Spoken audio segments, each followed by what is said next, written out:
Hello, welcome to the Integrated Marketing Case Studies video lecture.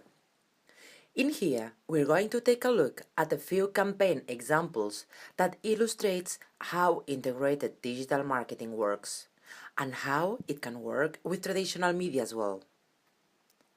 Our first example is a Lexus campaign. As you're watching, think about the following. What were the campaign goals? How did Lexus choose digital channels to achieve those goals? What did they do differently than other advertisers that you may have seen? The brief was to raise brand awareness and deliver test drive leads for the Lexus IS range. The campaign focus was on the introduction of two new models, the IS 250C convertible and the ISF performance sedan.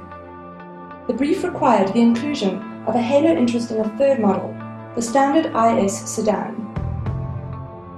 Lexus set specific campaign targets which included increased traffic to lexus.co.za from 10,500 per month to 16,000 per month for the duration of the campaign.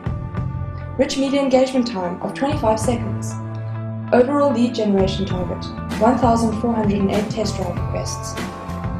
While the above-the-line creative and messaging relied heavily on emotional tactics, the digital campaign had to be far more direct and focus on delivering beautiful visuals and hard-hitting facts in a captivating way.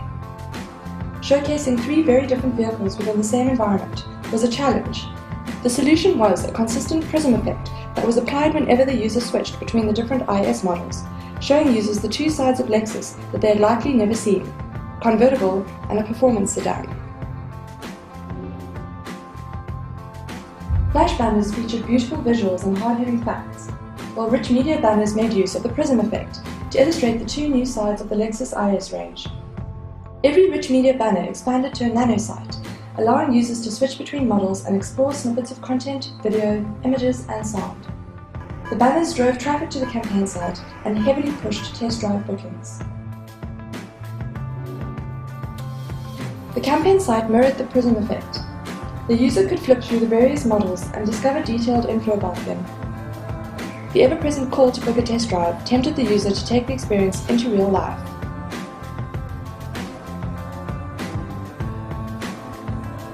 Various videos of the IS range vehicles were available for viewing via all our digital channels. However, rather than just make do with supplied material, we planned, filmed, edited, and distributed a making-of video based on the ISF TV commercial.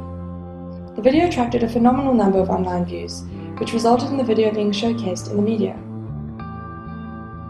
Email is lent on emotive imagery and messaging, and was sent to both existing Lexus database subscribers as well as various niche opt-in databases.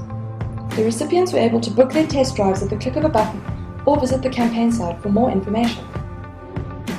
The campaign made use of social media by embedding a trimmed-down version of the campaign site inside of the Lexus Facebook environment. Fans got a taste of the entire campaign before clicking through to the official campaign site or Lexus YouTube page for more.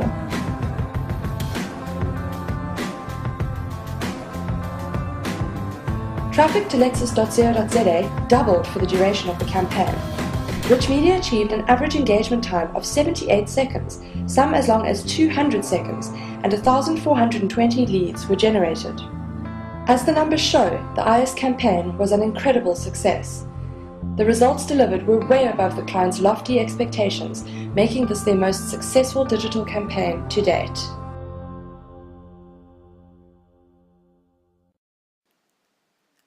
Social, video, email, and all the other channels that Lexus used in this execution all work together to achieve their engagement and their lead generation goals.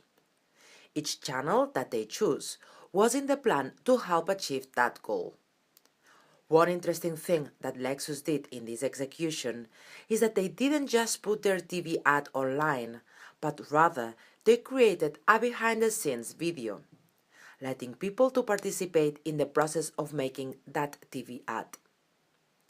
That was an interesting, engaging technique, as allowed people to get an insider's view, which lent credibility to the message and to the brand. This is a good example of thinking outside the box, rather than just adapting offline media for online use. Now let's take a look at Kraft cheese and what consumer insights are driving this plan. Can you tell what is the driver by watching this video?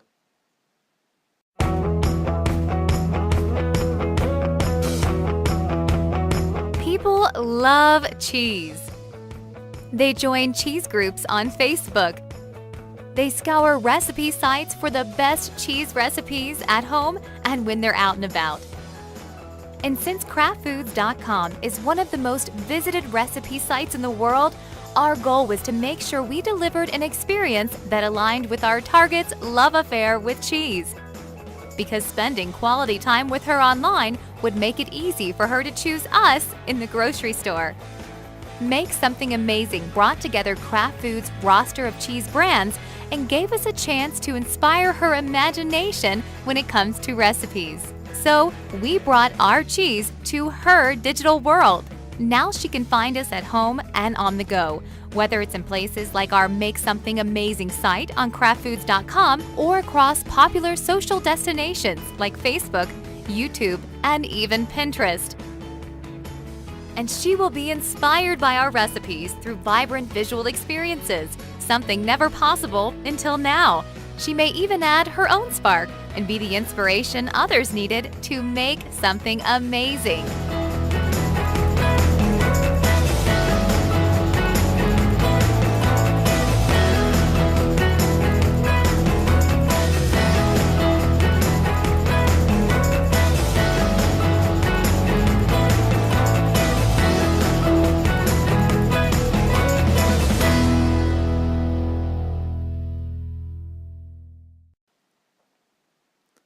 Here Kraft took advantage of his own medium properties as well as investing in paid and earned marketing.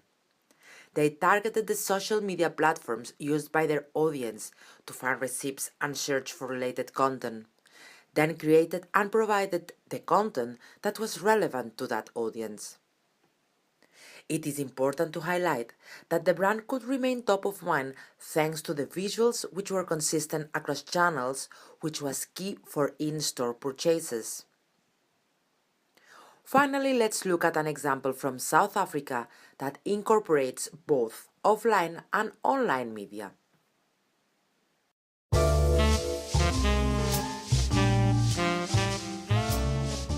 Savannah wanted to do something quirky for Valentine's Day to increase brand affinity and encourage talkability.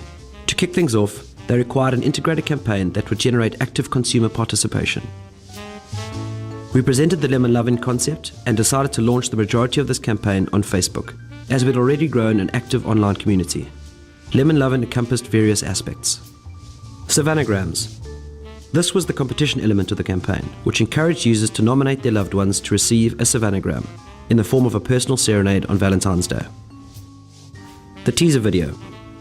Featured on the YouTube channel and Lemon Lovin' Facebook page, this video was a catalyst for campaign hype. It received over 750 views within 48 hours, making it the second most viewed viral video in South Africa. Savannah even decided to air the spot on DSTV, SABC channels, on Campus TV, and at 30 stores. Lemon Love Letters. This Valentine's Day poem generator kept users actively involved in the campaign by allowing them to create and send their own lines of love. Through the line support, we rolled out a media drop treating South African radio stations and prominent bloggers to Savannahgrams. You were going to serenade people for Valentine's Day, is that correct? Basically, yeah. We're promoting a competition where people submit love messages on Facebook, facebook.com/Savannah Cider. This resulted in 11 written posts and 30 minutes live radio airtime. Flyers, newspaper, booked media, and film Savannahgram videos also directed users back to the campaign hub on Facebook. Let's get it on!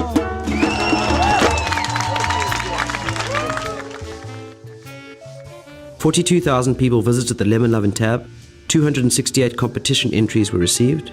Savannah's Facebook and Twitter communities grew by 30 and 130% respectively. In total, the Lemon Lovin' campaign reached 20,626,250 people.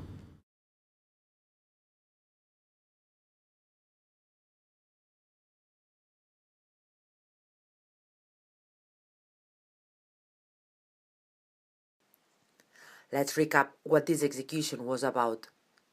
The campaign launched on Facebook, which included a competition and a video featuring both Facebook and YouTube. The video was then aired offline on TV and also in stores, which was a great way to take their digital assets out of their natural environment and putting them into traditional spaces. The contest promoted user-generated content, which engaged users with the brand and encouraged them to share that content. Then again, radio stations, a traditional medium, were used to promote this effort. Oftentimes, we see brands using offline media to promote their online efforts. Every channel execution drove back to Facebook, as that is where the KPIs were focused.